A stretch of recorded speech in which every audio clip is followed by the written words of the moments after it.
Olá, tudo bem? Que a graça e a paz de Cristo esteja em seu coração. Será que os pioneiros adventistas rejeitaram o conceito de trindade ensinado atualmente pela IASE? Nós vamos responder essa pergunta nesse estudo. Não perca um minuto do que nós vamos apresentar aqui, porque historicamente será surpreendente para o seu conhecimento. Nós vamos iniciar citando aqui Atos 17, verso 10 e 11, que diz assim: E logo os irmãos enviaram de noite Paulo e Silas a Bereia, e eles, chegando lá, foram à sinagoga dos judeus. Ora, estes foram mais nobres do que os que estavam em Tessalônica, porque de bom grado receberam a palavra, examinando cada dia nas Escrituras se estas coisas eram assim. Deus deixou um elogio para os judeus de Bereia, porque eles receberam a palavra que Paulo e Silas estavam trazendo a eles, e a Bíblia fala que eles receberam de bom grado, ouviram com paciência, mas eles também examinavam para ver se Paulo e Silas estavam falando realmente a verdade. É muito bom que nós possamos ter esses diálogos livres e possamos ter o mesmo espírito dos judeus de Bereia, que ouviram de bom grado, com bom espírito, e por si mesmos foram avaliar, examinar se as coisas eram assim. Ellen White faz um comentário interessante na review. Ela diz o seguinte: Irmãos, precisamos inserir a pá profundamente na mina da verdade. Podemos debater as questões entre nós e uns com os outros se tão somente o fizermos no devido espírito. Então nós podemos ter esses diálogos, essas conversas, esses debates, mas no espírito de Cristo. E ela diz mais, aqui no meio: aproxima-se o tempo em que seremos separados e espalhados, e cada um de nós terá de permanecer em pé sem o privilégio da comunhão com os da mesma fé preciosa. Hoje, 2020, com essa pandemia que está instalada no mundo, é mais simples de nós entendermos que essa profecia está muito próximo de se realizar, de acontecer. Então, nós precisamos, de fato, estudar, nos aprofundar na verdade, para que possamos, por nós mesmos, aprender a defender aquilo que cremos. E ela termina esse texto dizendo assim: O Senhor não permite que o navio seja governado um só momento por pilotos ignorantes. Existe uma ignorância que Deus ele não leva em conta, mas a ignorância voluntária, aquela que fala assim: eu não quero ver, eu não quero assistir, eu não quero ouvir, essa ignorância Deus não desculpa. Não existe perdão, não existe sacrifício para a ignorância voluntária. Então, eu lhe convido com todo carinho a assistir tudo que nós vamos apresentar para de fato ver se os pioneiros rejeitaram ou não rejeitaram a trindade que atualmente é ensinada na IASD. Existem hoje, basicamente, duas argumentações principais que estão sendo utilizadas para defender a trindade. A primeira diz que os pioneiros rejeitavam apenas outro tipo, outro conceito de trindade, mas não rejeitaram o conceito trinitário atual da IASD. Será que isso é verdade? Nós vamos analisar.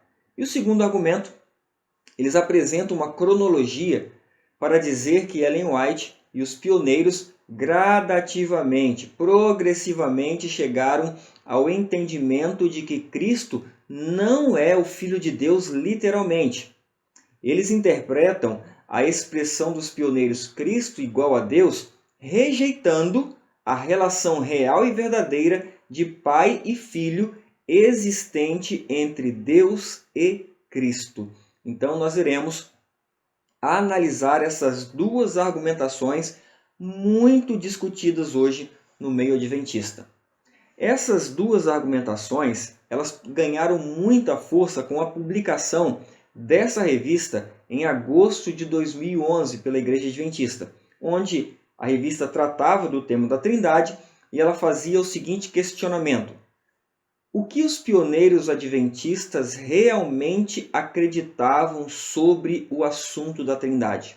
E aí, nessa revista, eles trazem essa linha de pensamento de que os pioneiros rejeitaram outro tipo de trindade, outro conceito de trindade, mas o conceito atual os pioneiros não rejeitaram.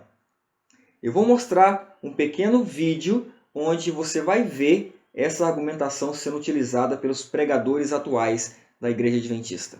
Então, eles alegam que os pioneiros eram contra a Trindade ou a divindade triuna, como a Igreja ensina hoje, usando textos de declarações isoladas deles, sem fazer uma profunda avaliação do que realmente eles quiseram dizer. Então, qual Trindade que eles estavam sendo contra? Será que é como nós cremos?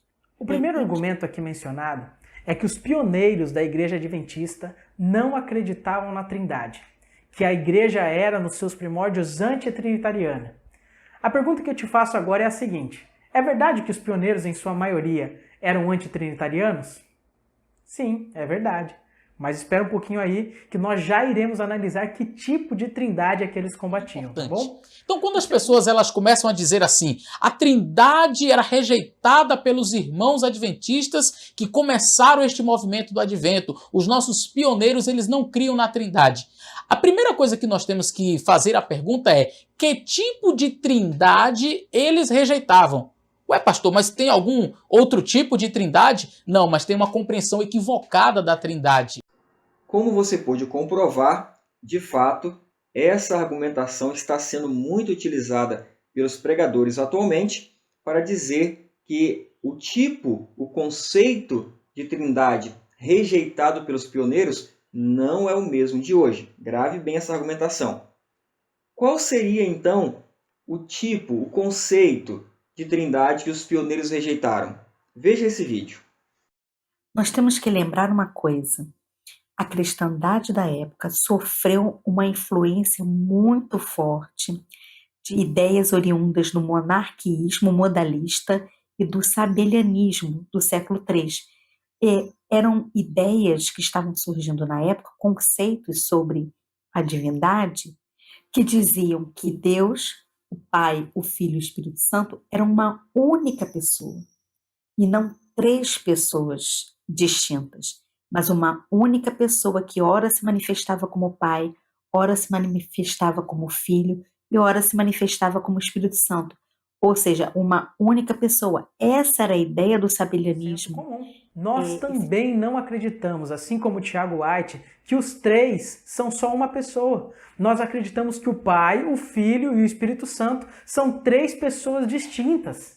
Fica muito claro aqui que Tiago White estava combatendo aquele conceito errôneo de trindade que era predominante em seus dias. Com essas informações citadas, você já pode claramente concluir que a doutrina da trindade combatida pelos pioneiros era completamente diferente da doutrina da trindade que nós cremos hoje como adventistas. Então, perceba que Tiago White está criticando aí o monarquianismo modalístico, que dizia que Jesus é o próprio Pai. E nós não acreditamos nisso. Por que destrói a personalidade? Porque eles diziam que não tinha partes, que não tinha corpo, que não tinha paixões, que um era o outro, ok? Então, vocês estão percebendo como era o tipo de trindade que Tiago White estava rejeitando? E se eu existisse naquela época, se eu tivesse nascido naquela época, eu também rejeitaria este tipo de trindade aí? Como você viu, eles dizem que o conceito trinitariano rejeitado pelos pioneiros adventistas foi aquele conceito modalístico, sabelianístico, onde diz que o Filho é o próprio Pai, ou então diz também que o Pai e o Filho não têm corpo, são intangíveis, ou então aquela argumentação trinitária de que o Pai, o Filho e o Espírito Santo, as três pessoas, é uma mesma pessoa. Então, segundo a teologia hoje, os pioneiros rejeitaram apenas esses tipos de trindade. Nós iremos avaliar nesse estudo se isso é de fato verdade. Agora, nesse próximo vídeo, nós vamos ver que eles usam a argumentação de que os pioneiros cresceram, progrediram no conhecimento em relação à divindade, chegando assim ao conhecimento da Trindade. Eles vão apresentar nesses estudos datas, que nós vamos ver um pouco mais para frente, progressivas, né? Uma cronologia para apresentar a ideia de que os pioneiros gradativamente chegaram ao conhecimento da Trindade. Veja essas argumentações. As verdades foram sendo reveladas e esclarecidas a ela progressivamente. Isso nós podemos observar nos seus escritos. E veja aqui a importância, mais uma vez, de analisar as coisas dentro da sua própria ordem cronológica, dentro do seu contexto histórico. Por isso nós teremos o cuidado de analisar aqui as coisas dentro da sua ordem cronológica, respeitando o contexto de cada citação. Ajudado. Não se permita ser enganado por estas pessoas por aí, que andam inventando essas histórias. Ah, a nossa igreja não acreditava, os pioneiros não criam na Trindade. Não. Parte dos pioneiros tinha uma dificuldade com essa doutrina, mas eles cresceram no assunto e eles rejeitavam, como eu já mencionei, uma doutrina equivocada da Trindade, e não a Trindade que nós cremos hoje, que a nossa igreja desenvolveu os estudos aí ao longo dos anos. Como você pôde comprovar, eles realmente estão utilizando essas argumentações e nós vamos agora verificar se essas argumentações são verdadeiras. E a primeira argumentação que nós vamos aqui mostrar é que os pioneiros rejeitavam apenas outro tipo de conceito trinitariano, mas não rejeitavam o conceito trinitário defendido hoje pela IASD. Nós iremos de maneira simples mostrar textos a partir da década de 1890, porque, segundo eles, essa década foi a década da virada em relação ao conhecimento da Trindade. E eles falam que a partir de 1890 a Igreja chegou ao conhecimento que hoje a IASD tem relacionado à divindade, ou à divindade triuna, como alguns utilizam hoje. Tá? Então, vamos iniciar por Urias Smith, que era redator da Review de Herald, e ele escreveu em 1890 sobre o Espírito Santo. Veja o que ele escreveu. Mas com respeito ao Espírito, a Bíblia usa expressões que não podem se harmonizar com a ideia que é uma pessoa igual ao Pai e ao Filho. Pronto, não precisamos ler todo o texto. Somente aqui, Urias Smith já deixa claro que ele não concorda com o conceito trinitariano defendido hoje pela Igreja. Vamos agora para uma lição da Escola Sabatina, publicada em 1902, observe as datas. E na lição trazia o seguinte ensinamento sobre o Filho de Deus. A controvérsia entre Cristo e Satanás começou no céu, em um combate face a face. Satanás não estava satisfeito com a posição que ocupava como Lúcifer, ou portador da luz, como o nome significa, mas ele aceitou a ambição de ser semelhante ao Altíssimo e, portanto, ser a própria luz e a fonte de luz. Visto que a luz é apenas uma manifestação da vida, essa era a exigência de um ser criado, ser um manancial ou fonte de vida, o que somente poderia ser concedido ao Filho gerado, um com o Pai, a verdadeira fonte. Então percebeu que na lição da Escola Sabatina eles disseram a grande verdade bíblica de que Cristo é o Filho gerado do Pai? Será que hoje o conceito trinitariano que a Igreja ensina aceitaria esse ensinamento? Claro que não. Mais um texto. Agora, em 1903, Arthur Daniels, presidente da Igreja Adventista do Sétimo Dia naquele ano, ele escreveu: ele, referindo-se a Kellogg, disse que agora crê em Deus o Pai, Deus o Filho e Deus o Espírito Santo. Agora entende que é o Espírito Santo e não o Pai que preenche todo o espaço e todas as coisas vivas. Percebeu a semelhança que Kellogg agora estava tentando ensinar, trazer para a Igreja Adventista? O ensinamento de Deus o Pai, Deus o Filho e Deus o Espírito Santo. Alguma semelhança com a Trindade de hoje? E Arthur Daniels diz aqui que Kellogg estava entendendo agora que é o Espírito Santo e não o Pai que preenche todas as coisas vivas. Por que Kellogg está trazendo esse ensinamento? Porque ele começou a entender, a achar que o Espírito de Deus é um ser distinto de Deus. E aí, como é o Espírito Santo, né, que a Bíblia diz, o Consolador, que está aqui conosco, ele simplesmente acredita que é o Deus Espírito Santo que está preenchendo todas as coisas vivas, mas não é mais o Pai em sua onipresença e na manifestação da sua onipotência. E Arthur Daniels ele vai terminar aqui dizendo o seguinte: eu coloquei diante de Kellogg as objeções que encontrei na doutrina, Deus o Pai, Deus o Filho e Deus o Espírito Santo, e tentei mostrar a Kellogg que a doutrina era tão contrária ao Evangelho que eu não enxergava como ela poderia ser revisada pela mudança de poucas expressões. Mais um texto onde um pioneiro, presidente da Igreja Adventista do Sétimo Dia, rejeita o conceito trinitário de hoje.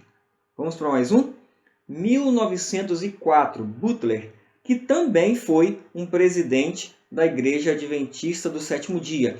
Ele escreveu sobre o Espírito o seguinte: Deus habita em nós pelo seu Santo Espírito, como um confortador, como um reprovador, mas como um formador. Quando nós vamos a Ele, nós participamos dele nesse sentido, porque o Espírito vem a partir dele, vem do Pai e do Filho. Não é uma pessoa andando por aqui a pé ou voando como um ser literal, no mesmo sentido que Cristo e o Pai fazem. Pronto, não precisamos falar mais.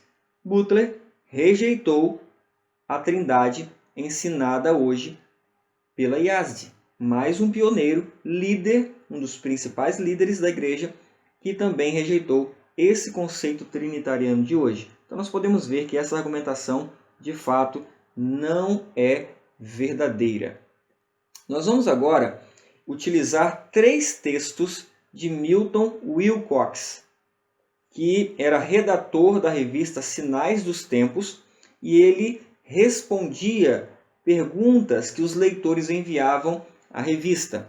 E nós vamos aqui analisar 3 textos bem interessantes, porque Milton Wilcox ele vai usar a mesma expressão que Ellen White utilizava para o Espírito Santo, terceira pessoa da divindade. E nós vamos ver nesses 3 textos o que ele estava entendendo sobre essa expressão. A pergunta feita a ele foi a seguinte: os adventistas do sétimo dia acreditam que o Espírito Santo é a terceira pessoa na divindade e, portanto, é Deus, como os metodistas acreditam? Ou eles acreditam que o Espírito Santo é apenas uma essência ou atributo em que o corpo principal acredita? Milton Wilcox responde: é impossível para nós definir a crença dos adventistas do sétimo dia em relação ao Espírito de Deus. Ou seja, ele está dizendo que os adventistas do sétimo dia não têm uma crença definida sobre o Espírito de Deus. E aí ele fala: sem dúvida, eles acreditam que o Espírito Santo é a terceira pessoa da divindade.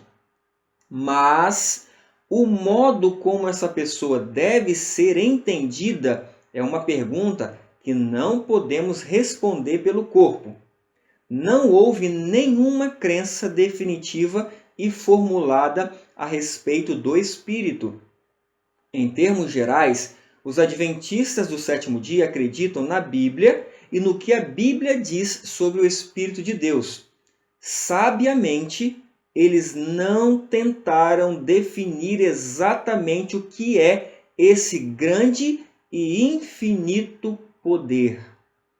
A grande ansiedade dos cristãos deve ser possuir a vida-poder de Deus através do Espírito. Muitos trinitarianos eles pegam essa expressão terceira pessoa da divindade e querem dar a interpretação de que os pioneiros passaram a crer que o Espírito Santo é uma pessoa separada do Pai e do Filho. É uma pessoa distinta, individual do Pai e do Filho.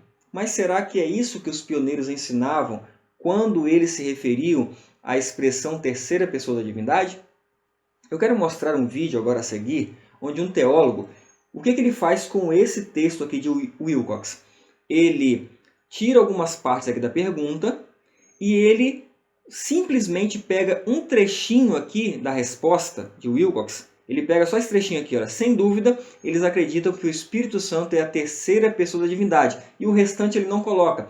E ele dá a interpretação de que os adventistas, incluindo, claro, Milton Wilcox, defendiam que o Espírito Santo é um ser individual do Pai e do Filho. Acompanhe comigo o que esse teólogo faz. Alguém fez a seguinte pergunta: os adventistas do sétimo dia creem que o Espírito Santo é a terceira pessoa da divindade e, portanto, é Deus? Ou creem que o Espírito Santo é apenas uma essência ou atributo? Olha que pergunta interessante fizeram naquela época. E olha a resposta que foi dada. Lembre-se, Ellen White estava viva em 1907. Creem sem dúvida que o Espírito Santo é a terceira pessoa da divindade. Olha, meus queridos, quem anda dizendo por aí que os nossos pioneiros eram antitrinitarianos, que eles não conheciam essa doutrina, que eles rejeitavam, está completamente equivocado e mentindo para você. Não permita que estas pessoas te enganem, não permita que esses sites de internet enganem você. Como você pode ver, de fato, eles retiram um trechinho de todo o seu contexto, manipulam esse trecho para dizer que os adventistas, os pioneiros, criam, ao usar a expressão terceira pessoa da divindade, que era um ser individual. Mas essa conclusão é uma conclusão equivocada. Vamos ler mais dois textos de Wilcox para ver de fato se era isso que ele acreditava. O texto que nós lemos, que ele cita a terceira pessoa da divindade, é um texto de 1907. O que nós vamos ler agora é um texto de 1910. Ele escreveu: o Espírito, a grande vida de Deus, por meio de Jesus Cristo, tem o poder de tornar pessoalmente presente tanto o Pai e o Filho. Essa expressão tornar pessoalmente presente tanto o Pai e o Filho te lembra o atributo de Deus, onipresença? Vamos ver se de fato é isso que o Wilcox está tentando ensinar? Veja que no final desse texto, o que ele diz: pelo seu Espírito, Deus se torna presente em todo lugar em seu universo. Pelo seu Espírito, ele poderia ter escrito: Deus se torna onipresente em seu universo. É a mesma expressão. Então, nós percebemos que Wilcox não acredita que o Espírito Santo seja uma pessoa separada, mas que seja a onipresença do Pai e do Filho, o meio pelo qual eles se tornam pessoalmente presentes em todo o universo.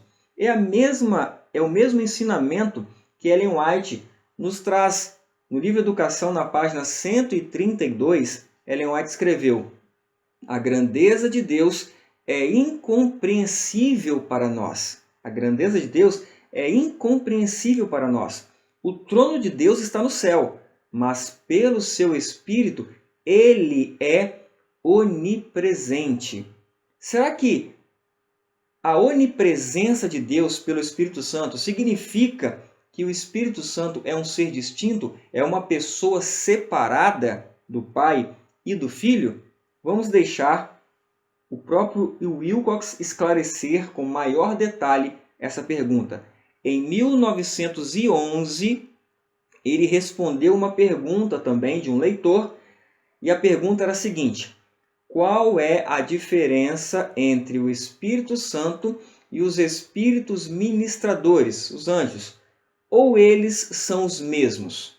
Ele vai responder: o Espírito Santo é a poderosa energia da divindade, a vida e o poder de Deus fluindo dele, para todas as partes do universo. Percebeu a onipotência, a onipresença?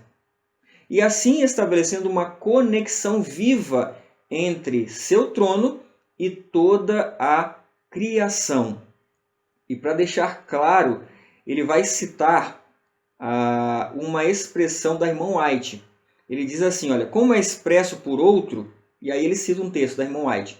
O Espírito Santo é o sopro da vida espiritual na alma. A comunicação do Espírito é a transmissão da vida de Cristo. Assim, torna Cristo presente em toda parte. Mais uma vez, ele fala na linguagem clara de onipresença agora de Cristo. E para finalizar aqui o texto, olha só que interessante, para ninguém ter dúvida do que o Wilcox cria e estava ensinando sobre o Espírito Santo. Assim, o Espírito é personificado em Cristo e Deus, mas nunca é revelado como uma pessoa separada. Será que os pioneiros rejeitaram também o conceito trinitariano ensinado hoje pela IASD? Com clareza, o Wilcox esclarece que ele nunca acreditou de que o Espírito Santo seja uma pessoa distinta, separada do Pai e do Filho. Mas claramente ele mostra que o Espírito Santo é a forma pelo qual o Pai e o Filho se tornam onipresentes no seu universo e manifestam o seu poder. Vamos agora ler uma declaração no livro do filho da irmã White, James Edson White, de 1914, é essa declaração, em relação a Cristo como Filho de Deus. Leia comigo. Os anjos são seres criados, feitos antes da formação do mundo. Tocando nesse ponto, o apóstolo Paulo diz, porque por ele, Cristo, foram criadas todas as coisas que estão no céu e na terra, visíveis e invisíveis, sejam tronos, domínios ou principados ou poderes, ordens diferentes dos anjos. Todas as coisas foram criadas por ele e para ele. E aí ele cita Colossenses 1,16. A partir de uma leitura de João 1, 1 a 3 e 10, será visto que o mundo, com tudo o que contém, foi criado por Cristo, a palavra, pois todas as coisas foram feitas por ele e sem ele nada do que foi feito se fez. Agora preste atenção. Os anjos, portanto, sendo criados, são necessariamente inferiores a Cristo, seu Criador. Cristo é o único ser gerado do Pai. Mais uma vez, um pioneiro e agora filho da irmã White rejeita o conceito trinitário que a IASD ensina hoje, dizendo que Cristo não é gerado do Pai. Cristo não é filho literalmente do Pai. É simplesmente um atributo para o plano da redenção que a Trindade ali dividiu. Um é Pai, você vai ser Filho e você vai ser o Espírito Santo. Eles, quando negam a realidade da relação Pai e Filho, eles estão dizendo que essas expressões são apenas para o plano da redenção, mas que de fato elas não existem em realidade na Trindade que eles defendem hoje. Bom, vamos ler agora um relatório do ano de 1919. Observe o ano, 1919, uma conferência bíblica dos adventistas foi realizada nesse ano e o relator escreveu o seguinte: perdi boa parte dessa discussão e não sei se a ideia é que devemos aceitar a chamada doutrina trinitária ou não. Uma pausa.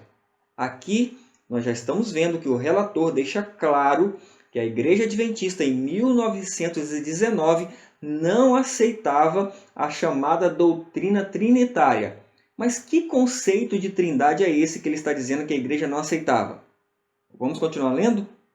Pessoalmente, não fui capaz de aceitar a chamada doutrina trinitária, ou seja, como é geralmente apresentada, que há 3 pessoas na divindade e que as 3 sempre existiram. Será que essa doutrina que ele está rejeitando aqui, que ele está dizendo que a Igreja Adventista não aceitava em 1919, é a mesma de hoje? É o mesmo conceito? Claro que é. E para ficar claro, vamos ler o finalzinho aqui desse relatório. Não posso explicar mais além disso, mas não posso acreditar na chamada doutrina trinitária das três pessoas sempre existentes. Muito claro para qualquer adventista sincero. Para fechar essa parte, eu gostaria de mostrar aqui uma carta que Kellogg, o Dr. Kellogg, enviou para Butler no ano de 1903, onde justamente ele quer defender que o Espírito Santo é uma pessoa distinta do Pai e do Filho, e ele utiliza a expressão terceira pessoa da divindade para justificar a sua defesa, o seu pensamento. E o interessante que eu quero mostrar aqui nesse texto é que ele utiliza uma afirmativa, um argumento que talvez você, que ainda acredita na Trindade, também esteja pensando nessa argumentação. Você também esteja tendo a mesma dificuldade que Kellogg teve. Observe. Como o Espírito Santo pode ser a terceira pessoa e não ser pessoa nenhuma, é difícil para eu enxergar. De fato, se você tem na sua mente cauterizada a doutrina da Trindade, dificilmente você vai aceitar e compreender que, ao expressar a frase terceira pessoa da divindade, Ellen White e os pioneiros não estavam se referindo a um ser distinto, mas eles estavam se referindo à divindade do Pai e do Filho, a onipresença e a onipotência que somente o Pai e o Filho têm pelo seu Espírito. Ellen White escreveu no mesmo ano de 1903 para Kellogg, que tentou fazer essa argumentação, ela escreveu: você não está totalmente esclarecido sobre a personalidade de Deus, que é tudo para nós como um povo. Você praticamente destruiu o próprio Senhor Deus. Expressão forte essa de Ellen White. Você praticamente destruiu o próprio Senhor Deus. Por que a doutrina trinitária destrói o Senhor Deus? Porque ela tenta individualizar o Espírito de Deus, tirando assim a característica exclusiva que o Pai e o Filho possuem de estar presente em todos os lugares e manifestar o seu poder também em todos os lugares. É o Espírito Santo, essa personalidade que o Pai e o Filho possuem, os únicos que possuem essa personalidade no universo, que faz deles seres criadores, onipotentes e onipresentes. Se você separa isso deles, você está dizendo que eles não são onipresentes e onipotentes, mas é um outro ser que faz esse trabalho. E nós vemos claramente que isso não é verdade. Agora nós vamos passar para a segunda argumentação muito utilizada hoje pelos teólogos adventistas. Eles apresentam uma cronologia para dizer que Ellen White e os pioneiros gradativamente chegaram ao entendimento de que Cristo não é o Filho de Deus literalmente. Eles interpretam a expressão dos pioneiros Cristo igual a Deus, rejeitando a relação real e verdadeira de Pai e Filho existente entre Deus e Cristo. Nós vamos ver agora o Lucas usando justamente dessa argumentação, Cristo igual a Deus, para dizer que Tiago White mudou a posição que ele sempre teve, de ensinar que Cristo é o Filho gerado. Observe esse vídeo. Em 1877, o marido de Ellen White, Tiago White, que nós vimos no primeiro episódio combatendo a Trindade clássica, que continha elementos que não eram bíblicos, escreveu um artigo intitulado Cristo igual a Deus. E nesse artigo ele faz essa importante declaração para a época. Cristo é igual a Deus. Este ultra-unitarismo, que faz Cristo inferior ao Pai, é ainda pior do que a doutrina da Trindade clássica.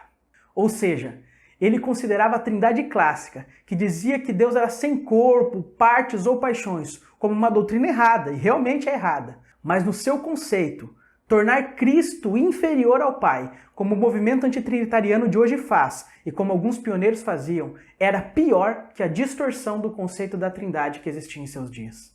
Você percebe aqui que o pensamento dele mudou? Você percebe aqui que o pensamento dele mudou? Como você pôde perceber, ele justamente apresentou um artigo, um pedaço de um artigo de Tiago White, onde ele defende a igualdade do Pai e do Filho, e ele acredita, ele interpreta essa frase de Tiago White como sendo que Tiago White mudou de posição, mudou o pensamento em relação à hierarquia real de Pai e Filho existente entre Cristo e Deus. Será isso verdade? O texto que ele apresentou, o artigo que ele apresentou foi de 1877. Nós vamos ler agora um artigo dele de 1881, onde ele fala também da igualdade do Pai e do Filho. E vejamos o que ele escreve.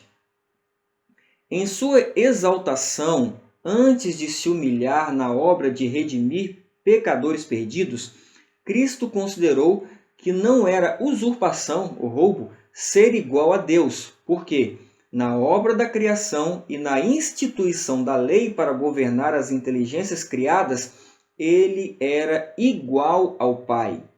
O Pai era maior que o Filho, porque ele era o primeiro. Observou?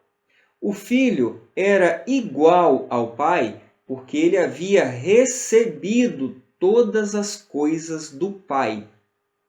Muito claro. O Lucas, infelizmente, está interpretando mais uma vez mal os nossos pioneiros. Vamos ver agora que ele vai tentar fazer a mesma coisa com Wagner. Observe esse vídeo. Já em 1888, na famosa conferência de Minneapolis, Wagner e Jones, dois jovens pastores, defenderam com vigor a divindade de Cristo e a sua igualdade com Deus. Sobre as pregações de Wagner nessa ocasião, Ellen White disse o seguinte: a plenitude da divindade em Cristo Jesus foi-nos mostrada com beleza e encanto. É nítido que o estudo profundo da Bíblia estava operando uma transformação, um aprofundamento no pensamento adventista sobre a Trindade. Percebeu? Ele se utiliza da mesma argumentação, dizendo que Wagner estava crescendo no conhecimento da Trindade, os pioneiros estavam crescendo no conhecimento da Trindade, e ele pega a expressão que Wagner utiliza, que Cristo é igual a Deus, que eles ensinaram isso, de fato, em 1888. Ele usa um texto de Ellen White elogiando Wagner por defender a divindade de Cristo com beleza e encanto, e ele chega à conclusão, ele acha que Wagner estava rejeitando a filiação verdadeira existente entre o Pai e o Filho. Será que isso é verdade? Vamos ver o próprio Wagner responder ao Lucas, representando aí a liderança, a teologia da Igreja Adventista de hoje. Olha o que ele escreve. Ao argumentar a perfeita igualdade do Pai e do Filho, e o fato de que Cristo tem a mesma natureza de Deus, não é nosso objetivo ser entendidos como ensinando que o Pai não existia antes do Filho. Não deveria ser necessário guardar esse argumento para que alguns não pensem que o Filho existiu tão prontamente como o Pai. No entanto, alguns chegam a esse extremo, como nós vimos aí no vídeo, que nada acrescenta à dignidade de Cristo, mas diminui a honra que lhe é devida, pois muitos jogam fora toda a verdade, antes, senão, aceitam uma teoria tão obviamente fora de harmonia com a linguagem das Escrituras, que Jesus é o unigênito Filho de Deus. Ele foi gerado, não criado. E aqui eu dou uma pausa para fazer um comentário, porque hoje a teologia, eles gostam de dizer que nós ensinamos que Cristo é criado. Eles aproveitam da ignorância do povo que não sabe a diferença entre criado e gerado, e eles dizem que nós ensinamos que Cristo é criado. Isso não é verdade. Cristo é gerado do Pai, não criado. E aí Wagner explica isso. Ele é da substância do Pai, de modo que em sua própria natureza, ele é Deus. Cristo é Deus na sua própria natureza, porque ele é da mesma substância do Pai. Isto é que é defender a divindade de Cristo com beleza e encanto que Ellen White disse que Wagner estava fazendo. Não é no contexto hoje que a IASE tenta ensinar de que a igualdade de Cristo anula a filiação verdadeira existente do Pai e do Filho. Essa relação verdadeira não pode ser quebrada, porque senão você quebra, de fato, a divindade de Cristo. E é nesse contexto que Wagner está defendendo com beleza e encanto a divindade de nosso Senhor Jesus Cristo. E ele continua: e desde que é assim, foi do agrado do Pai que nele toda a plenitude habitasse. Eu gostaria que você gravasse esse texto aqui de Colossenses 1,19, que Wagner está citando justamente após defender a verdadeira filiação de Cristo, que Cristo é gerado, que ele é da mesma substância do Pai, que ele em sua própria natureza é Deus. Eu gostaria que você gravasse que ele está citando Colossenses 1,19, porque mais para frente você vai ler um texto da irmã White fazendo a mesma coisa. E aqui ele termina dizendo o seguinte: ou como afirma o apóstolo em Colossenses 2,9, porque nele habita corporalmente toda a plenitude da divindade. Aí ele diz: embora ambos sejam da mesma natureza, o Pai é o primeiro no tempo. Percebeu a mesma linguagem de Tiago White? Embora ambos sejam da mesma natureza, o Pai é o primeiro no tempo. Ele também é maior porque não teve um começo, enquanto a personalidade de Cristo teve um começo. Muito claro, eu não preciso nem fazer mais nenhum comentário sobre a fala do Lucas, tentando defender que Wagner chegou a uma compreensão da divindade de Cristo semelhante ao que os trinitarianos defendem hoje. Isso também não é verdade. Agora nós iremos colocar um vídeo onde eles defendem uma cronologia dizendo que os pioneiros, e especialmente agora Ellen White, chegou à compreensão de que Cristo era igual a Deus, defendendo o mesmo conceito que a Trindade hoje ensina, de igualdade. Ou seja, não existe relação de pai e filho real. Cristo não é um filho gerado. É isso que ele quer dizer quando ele diz que Ellen White chegou a essa compreensão de que Cristo é igual a Deus, é o eterno Filho de Deus. Veja o vídeo. Em 1850, ela diz que Cristo e o Pai são seres pessoais com forma tangível. Em 1869, ela diz que Cristo é igual a Deus. Em 1872, ela já afirma na Review de dezembro que Cristo não foi criado. Até que em 1878, ela já diz que ele era o eterno Filho, na Review de agosto desse ano. Em 1887, ela diz que Cristo pré-existia com o Pai desde toda a eternidade. E em 1888, ela fala sobre a plena divindade de Cristo. Depois de entender a personalidade do Pai e do Filho, em 1869, ela declara pela primeira vez que Cristo era igual a Deus e não inferior a Ele. Olha só, este Salvador era o resplendor da glória de seu Pai e a expressa imagem de sua pessoa. Possuía majestade divina, perfeição e excelência. Era igual a Deus. Ela compreendeu que Cristo não era um ser nem inferior e nem superior ao Pai. Era igual a Deus. Mas 9 anos se passaram. Em 1878, ela fez a primeira declaração sobre a eternidade de Cristo. Esse entendimento de eternidade cresceria no decorrer dos anos. Ela disse o seguinte: a indignidade e fraqueza e ineficiência dos seus próprios esforços, em contraste com as do eterno Filho de Deus, irá torná-los humildes, desconfiados de si mesmo e vai levá-los a confiar em Cristo para a força e eficiência em seu trabalho. Ele não é um ser criado ou gerado, ele é o eterno Filho de Deus, é isso que ela disse. Como você pôde perceber, ele apresenta aí uma cronologia e ele diz que em 1869 Ellen White teve a compreensão de que Cristo é igual a Deus. E em 1878, Ellen White diz a expressão eterno Filho de Deus e ele interpreta que Ellen White estava rejeitando o ensinamento de que Cristo é o Filho gerado do Pai. Será isso verdade? Se isso fosse verdade, a lógica é que posteriormente a essa data, Ellen White não escreveria que Cristo é o Filho gerado de Deus. Mas será que Ellen White nunca mais escreveu isso? Vamos ver? Em 1895, o que ela escreveu na revista Sinais dos Tempos?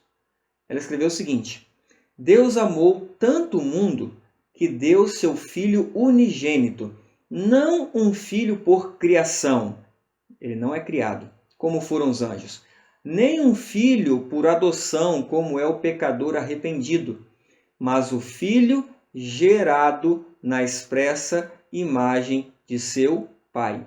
1895, Ellen White escreve que Cristo é o Filho gerado do Pai.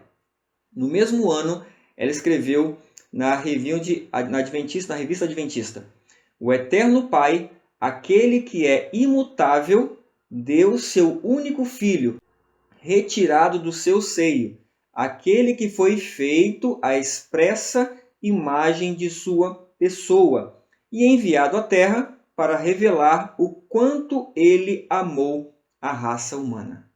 Mais uma vez, está provado de que a interpretação que a teologia hoje tem feito em relação a esse termo igual a Deus, que eles tentam dizer que os pioneiros chegaram à compreensão trinitariana do Filho de Deus hoje, é uma mentira. Não é verdade. Não se pode argumentar a igualdade de Deus com o seu Filho diferente do que o próprio Filho ensinou quando esteve aqui. Em João 5,18 está escrito: Por isso, pois, os judeus ainda mais procuravam matá-lo, porque não somente quebrantava o sábado, mas também dizia, preste atenção agora, Cristo dizia que Deus era seu próprio Pai, fazendo-se igual a Deus. Percebeu? Ele reivindica a sua igualdade com Deus, dizendo que Deus é o seu Pai. É nesse aspecto que Cristo defendeu sua igualdade com Deus. Se você tenta defender uma igualdade diferente do que Cristo ensinou, isso não é bíblico. E é justamente o que o conceito trinitário hoje tenta fazer a todo custo. Nós vamos ver agora um trechinho que o Lucas usou no vídeo dele para pegar essa expressão aqui, era igual a Deus, referindo-se a Cristo, e dar a interpretação que ele pensa, que ele acha que está correto. Olha o que ele fez. Ele pegou essa frase aqui, dentro desse contexto.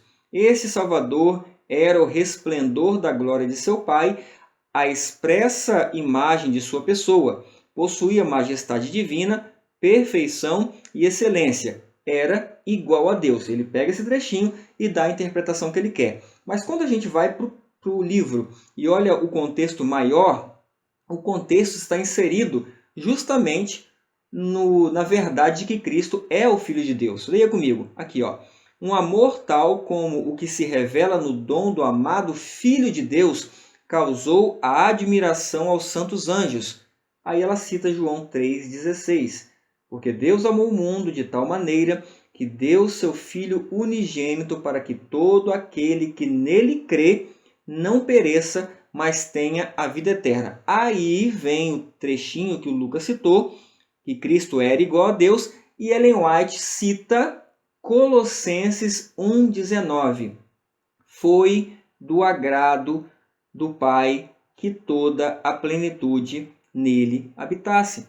O mesmo texto que Wagner citou lá na explicação dele da perfeita igualdade do Pai e do Filho, Ellen White cita aqui o mesmo texto para defender a divindade e a igualdade de Cristo e de Deus. Não tente defender a divindade de Cristo fora desse contexto, porque isso não é bíblico e é uma mentira. Ellen White, em 1904, ela vai escrever: Deus é o Pai de Cristo. Observe o contexto que ela vai dizer que Cristo é igual ao Pai. Ela fala: Deus é o Pai de Cristo. Cristo é o Filho de Deus. A Cristo foi atribuída uma posição exaltada. Foi feito igual ao Pai. Tão simples, tão lindo, uma verdade tão plena que, infelizmente, o conceito trinitariano de hoje rejeita completamente. E para finalizar, nós vamos então agora entrar na terceira parte, que é justamente, eu vou mostrar para vocês o porquê que a maioria dos adventistas vão cair nesses argumentos falsos. Observe esse vídeo que foi gravado, esse estudo que foi gravado na internet. Alguns antitrinitarianos alegam que Urias Smith teria feito uma declaração de crenças em 1872 e teria deixado de fora a doutrina da Trindade. Mas ele mesmo deixou claro que esse documento que ele fez, esse documento em questão, não deveria ser tomado como um credo fechado. E ele não tinha qualquer autoridade sobre a igreja. Foi simplesmente um artigo que ele fez e relatando as doutrinas adventistas. Como você pôde perceber, a irmã Andréia, ela apresenta ali os princípios fundamentais que foram redigidos pela primeira vez por Urias Smith e publicados em 1872, e ela simplesmente, de uma forma bem clara ali, ela rejeita esses princípios fundamentais, essas doutrinas fundamentais, e diz que essas doutrinas não tinham autoridade sobre a igreja. Realmente ela não era um credo, como ela diz ali. Um credo é quando você prova as pessoas por essas doutrinas e, se elas não creem assim, você exclui elas da igreja, como hoje é feito na igreja adventista. Mas os pioneiros não faziam isso porque eles não tinham credo. Eles não excluíam as pessoas por conta de não crer nessas doutrinas, mas eles tinham essa doutrina muito bem definida, inclusive votada. E é justamente o que eu quero mostrar aqui, que a maioria dos adventistas irão aceitar essas argumentações que têm sido apresentadas hoje de maneira errada, porque desconhecem a história adventista, não conhecem a história do adventismo, como que a igreja adventista foi fundamentada na verdade. Por exemplo, eles não sabem que em 15 de abril de 1894, os pioneiros adventistas votaram oficialmente em conferência geral aqueles princípios fundamentais que a irmã Andréia disse que não tem autoridade sobre a igreja. 1.521 delegados adventistas votaram em Battle Creek essas doutrinas como oficiais da igreja adventista do sétimo dia. E por que eles fizeram isso em 1894? Porque no ano anterior, em 1893, surgiu um grupo de pessoas dizendo que a igreja adventista era a Babilônia. Ellen White, nessa ocasião, vai emitir vários artigos dizendo que a igreja adventista não é Babilônia, porque na época a igreja adventista não tinha nenhuma doutrina falsa. Todas as doutrinas adventistas pioneiras, votadas em conferência geral, eram verdadeiras e continuam sendo verdadeiras. Por isso que eles se reúnem no ano seguinte para fazer essa votação com 1.521 delegados em Battle Creek e confirmam aquelas doutrinas que Urias Smith tinha redigido em 1872. Essas doutrinas, esses princípios fundamentais, como os adventistas chamavam, está aqui, princípios fundamentais dos adventistas do sétimo dia, eles foram publicados nos yearbooks da igreja durante 10 anos. Está aqui os anos e está aqui as páginas para você conferir. A maioria do nosso povo hoje não sabe dessa história, não conhece. Por isso que, infelizmente, a maioria vai acreditar na teologia de hoje. Desconhecem a nossa história. O meu povo perece por falta de conhecimento. Ellen White, sobre esses princípios, que infelizmente a nossa querida irmã Andréia disse que eles não têm autoridade sobre a igreja, a irmã White escreveu justamente ao contrário. Ela escreveu: Ele, Deus, nos concita a nos segurarmos firmemente com a mão da fé aos princípios fundamentais que estão baseados sobre inquestionável autoridade. Eu vou repetir. Os princípios fundamentais estão baseados em inquestionável autoridade. E ela escreve mais: Satanás apresenta de início cautelosamente as suas teorias, e se nota que seus esforços obtiveram êxito, introduz teorias ainda mais enganosas, procurando desviar homens e mulheres de quê? Dos princípios fundamentais que Deus deseja constituam a salvaguarda do seu povo. Deus concedeu crenças fundamentais, princípios fundamentais aos adventistas do sétimo dia, para que nós não sejamos enganados pela falsa teologia apresentada hoje no mundo cristão. É interessante o porquê que a teologia de hoje está tentando dar essa nova interpretação aos ensinos dos pioneiros. Os pioneiros, eles têm autoridade dada por Deus para defender algo. Observe. Quando o homem vier mover um alfinete do nosso fundamento, o qual Deus estabeleceu pelo seu Santo Espírito, deixem os homens de idade que foram os pioneiros no nosso trabalho falar abertamente. E os que estiverem mortos falem também, reimprimindo seus artigos das nossas revistas. Juntemos os raios da divina luz que Deus tem dado e como Ele guiou seu povo, passo a passo no caminho da verdade. Esta verdade permanecerá pelo teste do tempo e da experiência. Os líderes adventistas atuais, eles têm tentado trazer esses falsos ensinamentos dos pioneiros, dizendo que eles só rejeitaram um outro tipo de trindade, mas não rejeitaram a trindade atual. Eles pegam expressões dos pioneiros e distorcem, como nós vimos aqui nesse vídeo, para tentar trazer essa nova ideia de trindade para a igreja, porque eles sabem que está acontecendo um grande despertamento na igreja adventista, porque hoje é muito fácil nós termos acesso à informação, então nós podemos investigar por nós mesmos o que os pioneiros escreveram, e como eles têm visto um grande despertamento no meio adventista relacionado às verdadeiras doutrinas, eles estão tentando de toda maneira distorcer as palavras dos pioneiros. Mas aqueles que forem como os de Bereia, como os judeus de Bereia, não serão enganados, porque a informação está acessível a todos. E como nós podemos comprovar aqui, os pioneiros rejeitaram sim o conceito trinitário que os teólogos hoje estão ensinando e que infelizmente se tornou as doutrinas oficiais da Igreja Adventista de hoje. Ellen White, Deus mostrou para ela o que estaria acontecendo hoje. Ela escreveu o seguinte: a causa de Cristo será traída. Aqueles que têm tido a luz da verdade e têm desfrutado suas bênçãos, mas se desviaram dela, lutarão contra o Espírito de Deus.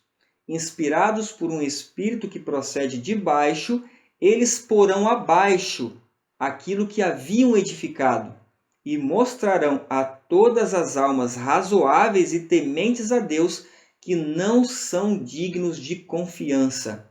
Observe agora o que ela fala.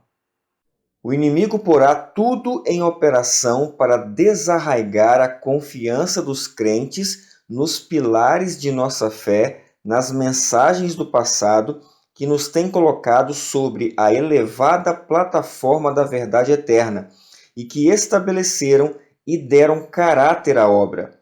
Aqueles que têm uma teórica percepção da verdade, como se fosse com as pontas dos dedos, que não levarem os seus princípios para o interior do santuário da alma, mas mantiverem a verdade vital no pátio exterior, nada verão de sagrado na história passada deste povo que os fez o que são. Eles aceitarão o que compraz as suas ideias e começarão a manufaturar outro fundamento diverso do que foi lançado. Eles se gabarão de sua própria vaidade e estima, pensando que são capazes de remover os pilares de nossa fé e substituí-los com pilares de sua própria criação. E a maioria dos adventistas hoje defendem as 28 crenças apresentadas no Nisto Cremos. E eles acham que ser adventista é acreditar nessas doutrinas que estão no Nisto Cremos. E, infelizmente, colocam abaixo aquilo que os pioneiros edificaram. E o meu apelo, depois de tudo que nós mostramos aqui para você, é: aceite a verdadeira divindade. Aceite o verdadeiro conceito do Pai e do Filho. Não rejeite o Espírito de Deus como a presença e o poder do Pai e do Filho conosco, pois certamente aqueles que rejeitarem essas verdades não poderão receber o selo de Deus, que é o selamento na verdade. Aqueles que serão selados dentro de pouco tempo não poderão ter nenhum engano em sua boca. Que Deus te abençoe e te ilumine para que você seja, de fato, um verdadeiro adventista do sétimo dia.